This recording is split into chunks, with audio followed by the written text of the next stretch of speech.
जय श्री कृष्णा मित्रों, मैं प्रियंका स्वागत करती हूँ आपका जीवन और आध्यात्म में। कैसे हैं आप सब? उम्मीद करती हूँ आप सभी लोग बहुत अच्छे होंगे। नगर में एक सेठ सेठानी रहते थे। उनके 3 पुत्र थे। सेठानी जो है वो घर का सारा काम करती और कहीं भी पूजा पाठ होता तो वहाँ पर जाती। जैसे कहीं शिव चर्चा होती, कहीं पूजा होती, कहीं अवसान माता की दुर्दुरिया होती, तो सब जगह पे वे सेठानी जाया करती थी और देवी देवता की बहुत पूजा करती थी। इन सेठ जी का काम और 3 पुत्र भी थे तो घर में भी बहुत सारे काम होते थे और वे अकेली काम करने वाली थी, जिसकी वजह से बहुत परेशान हो जाती थी और थक जाया करती थी। तो कई बार जब वो पूजा में जाती थी तो बहुत दुखी हुआ करती थी। तो अगल बगल जो लोग होते थे, जो लेडीज़ आती थी, वो पूछती थी कि आखिर क्या बात है कि आप इतना दुखी रहते हो। तो बोलती हैं कि अब तबीयत थोड़ा परेशान रहती है, थोड़ा उम्र हो गई है, बच्चे भी बड़े हो गए हैं और कोई भी काम नहीं करता तो सारा घर का काम भी करना पड़ता है और पूजा पाठ में मेरा मन लगता है, तो इसलिए मैं पूजा पाठ में भी आती हूँ तो थक जाती हूँ, इसीलिए मेरा मन थोड़ा उदास रहता है। लोग सेठानी को अपने पुत्रों का विवाह करने के बारे में कहते हैं।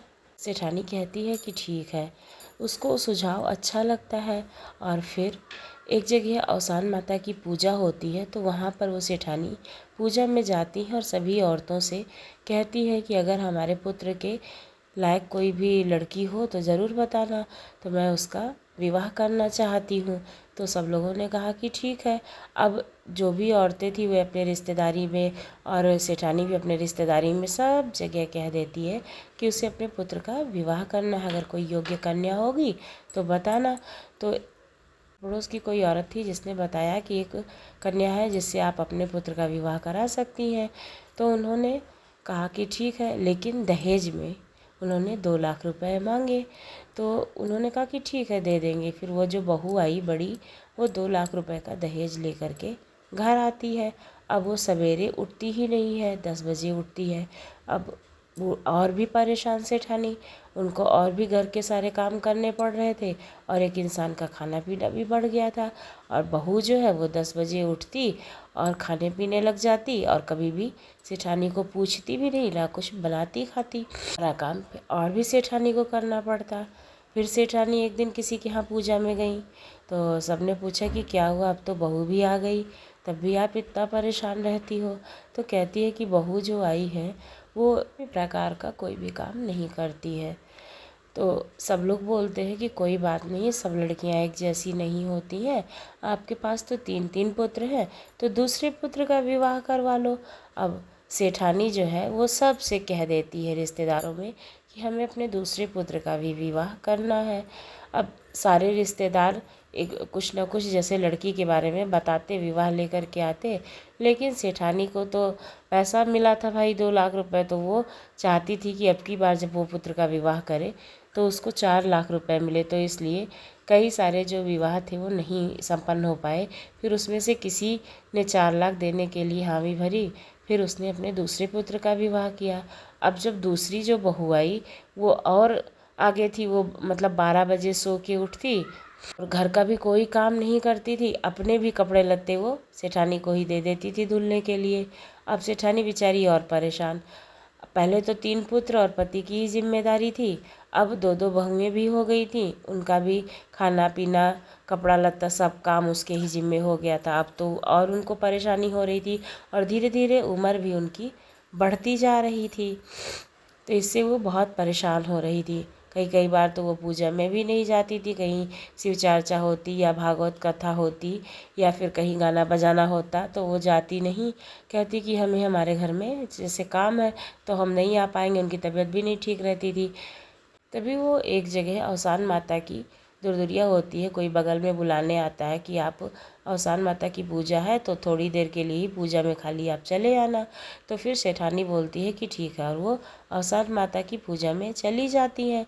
वहाँ पर एक पड़ोसन रहती है, मतलब एक औरत रहती है, बोलती है कि आपके तो 2 बहुएं हैं, फिर भी आप इतना अभी भी परेशान रहते हो, आप का क्या दुख का क्या कारण है। तो वो बताती है कि किसी ने मुझे बताया था, मैंने 2 पुत्रों का विवाह किया और जो पुत्रवधू आई हैं, जो बहुएं आई हैं, वो ज़रा भी काम नहीं करती हैं और सारा काम मुझे ही करना पड़ता है। मुझे बहुत थकावट होती है और तकलीफ़ महसूस होती है, और जिसकी वजह से हम पूजा पाठ में भी नहीं जा पाते, तो मुझे बहुत दुख लगता है। पहले तो खाली सेठ जी का और 3 पुत्र ही थे, उनका काम होता था, तो मुझे तब भी थोड़ा ठीक था कि मैं कहीं पूजा पाठ में तो चली जाती थी। अब 2 लोगों का खर्चा, काम और बढ़ गया है, तो इससे मुझे बहुत तकलीफ़ होती है। तभी जो वो पड़ोसन थी वो कहती है कि दोनों जब पुत्रों का विवाह किया तो आपने दहेज लिया, एक बार किसी अच्छे घर की कन्या को लेकर के आओ और अपने पुत्र का विवाह करो, तीसरे वाले का, तो हो सकता है वो कन्या अच्छी आ जाए और आपका घर जो है वो अच्छे से चलने लगे। औसान माता से मानता मांगो कि जो आपकी पुत्र वधू आए तो वो अच्छी आए।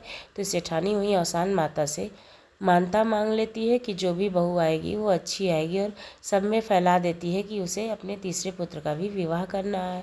जब तीसरी पुत्र का विवाह करती है तो दहेज नहीं लेती है और एक अच्छे संपन्न परिवार की लड़की लेकर के आती है। तो वो जो लड़की आती है वो घर का भी ध्यान रखती है और सेठानी का भी ध्यान रखती है, और सेठानी से कहती है कि वो सारा काम कर लेगी और फिर इसके बाद में वो पूजा पाठ के लिए जाए। जो दोनों बड़ी बहुएं थी वे ज़रा भी काम नहीं करती थी। एक दिन सेठानी जो है अपनी छोटी वाली बहू को पूजा में लेके जाती है, तो एक बाबा होते हैं, वे भिक्षा मांगने के लिए उसके घर आते हैं।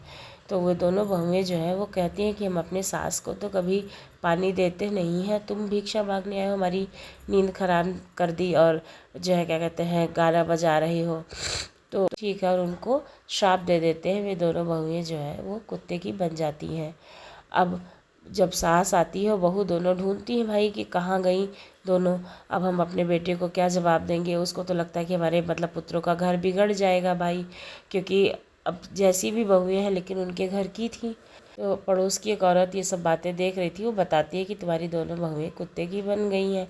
अब वो बहुत परेशान फिर एक साधु बाबा के पीछे जाते हैं और फिर उनसे पूछती हैं कि आखिर ऐसा क्यों हुआ है, दोनों बहुएं कैसे कुत्ता बन गई, आपने क्या श्राप दिया है इनको फिर से इंसान बना दो। तो बोलते हैं कि मेरा श्राप तो ख़त्म नहीं होगा, लेकिन इनके ऊपर गंगा जल छिड़कोगे तो ये ठीक हो जाएंगे, लेकिन इनको औसान माता की पूजा करनी पड़ेगी और मंदिर में भी हमेशा जाना पड़ेगा। इनसे मैंने दान मांगा था और इन्होंने देने से इनकार कर दिया था। तो फिर जो सास होती है बोलती है कि ठीक है, और फिर गंगा जल उनसे लेकर के आती, दोनों बहुएं पे छिड़क देती है। अब दोनों बहुएं इंसान बन जाती हैं और उनको भी समझ आ जाता है कि हमारी सास तो हमें प्रेम करती है, भले ही दहेज लिया था। और वो दोनों बहुएं अच्छे से सारे काम करने लगती हैं और पूजा पाठ भी करने लगती हैं, अपनी सास का मान सम्मान भी करने लगती है। अब सास को भी ये बात समझ में आ गई थी कि किसी भी कन्या का विवाह करने के लिए दहेज की आवश्यकता नहीं होती है, जबकि सुयोग्य कन्या की आवश्यकता होती है। और फिर वो औसान माता की तीनों बहुओं के साथ धूमधाम से पूजा कराते हैं। आपको ये कहानी कैसी लगी ज़रूर बताइएगा। उम्मीद है इस कहानी की सूक्ष्मता को आप समझेंगे और कहानी को आप पसंद करेंगे। धन्यवाद।